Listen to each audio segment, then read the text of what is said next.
Welcome back to the Ancestral Findings podcast. Today we're continuing our series called Forgotten Seconds, where we look at the lives of vice presidents who got close to the presidency, but never made it. These are names that were once on the front page of every paper, now mostly tucked away in history books.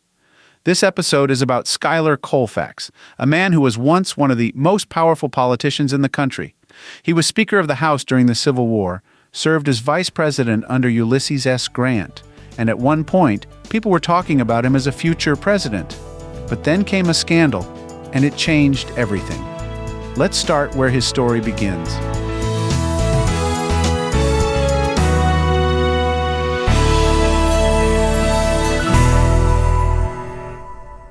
Schuyler Colfax was born on March 23, 1823, in New York City.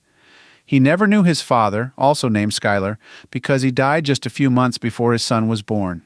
That left young Skyler to be raised by his mother, Hannah Stryker Colfax, and her father, William Stryker.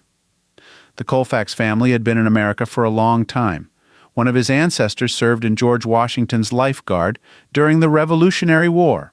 His mother's side, the Strykers, were Dutch settlers who came over in the colonial era. These weren't just names on a family tree. This background shaped who Colfax became. Patriotism, public service, hard work. It was all there from the beginning. When Skyler was a teenager, the family moved west to South Bend, Indiana, which was still considered frontier land at the time. He worked for a while in a general store and then picked up a trade as a printer's apprentice. But he didn't just stick with printing. By his early 20s, he had taken over the local newspaper and renamed it the St. Joseph Valley Register. That paper gave him a platform, and he used it. He wrote editorials on national issues, particularly slavery and unity. He started out as a Whig and then became one of the early voices in the newly formed Republican Party in the 1850s. Colfax was elected to Congress in 1854, representing Indiana. He served in the House for 14 years, and during that time, he built a reputation as a fair, thoughtful leader. He wasn't the kind of guy to raise his voice or stir up drama, but he had a way of bringing people together. In 1863, right in the middle of the Civil War, Colfax was elected Speaker of the House. That was no small thing. He held that position during one of the most difficult periods in American history. He helped pass funding bills for the Union war effort, worked with Lincoln's administration, and supported the 13th Amendment, which abolished slavery. He kept a steady hand while the country was being torn apart. After Lincoln was assassinated in 1865, Colfax stayed in the spotlight. People talked about him as a possible presidential candidate. He had the resume, the name, and the support. He was also a temperance man, no alcohol, no tobacco, and that appealed to a lot of voters at the time. When Ulysses S. Grant ran for president in 1868, Colfax was picked to be his running mate. Grant was the war hero. Colfax brought the political experience. It was a good match. They won the election, and Colfax became vice president in March 1869. Now, like most vice presidents of that era, Colfax didn't have a big role in the administration.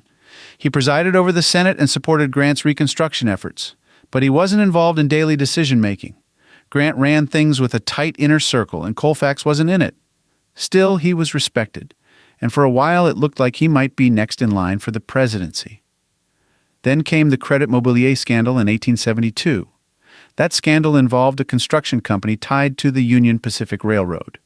They had been overcharging the federal government and giving out stock to congressmen to keep them quiet. Colfax was accused of accepting stock back when he was still in the House. He denied it. He was never formally charged. But the press jumped on it, and the damage was done. His image as a clean, honest statesman took a hit. He'd already decided not to run with Grant again, but after the scandal, any future political ambitions were basically over. His term as vice president ended in March 1873, and that was the last public office he ever held. After politics, Colfax went back to something he loved, public speaking. He traveled the country giving lectures on Lincoln, the Civil War, and American values. People still came to hear him. He wasn't the man he once was politically, but in many places he was still admired. He remarried in 1868 after his first wife passed away. His second wife, Ellen Wade, was the niece of Senator Benjamin Wade, a prominent radical Republican. They had one son together, Schuyler Colfax Jr., who went into business. Colfax continued speaking into his early 60s. Then, on January 13, 1885, while waiting at a train station in Mankato, Minnesota, after walking in freezing weather, he collapsed and died of a heart attack. He was just 61 years old. He was brought home to South Bend, Indiana, and buried there. People remembered him not just for the scandal, but for what he had contributed during the nation's most trying years. Schuyler Colfax had a career full of potential. From the printing press to the speaker's gavel to the vice presidency, he rose to national power with integrity and skill. One scandal, deserved or not, kept him from going further. But if we take a step back, his story is bigger than that. He helped guide the House during the Civil War. He supported the end of slavery. He stood by Lincoln. And even after politics, he kept trying to serve in his own way. That's why he belongs in forgotten seconds, because history may have moved on.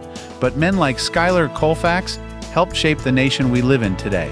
Thanks for joining me. I'll be back with another story from the Ancestral Findings podcast real soon.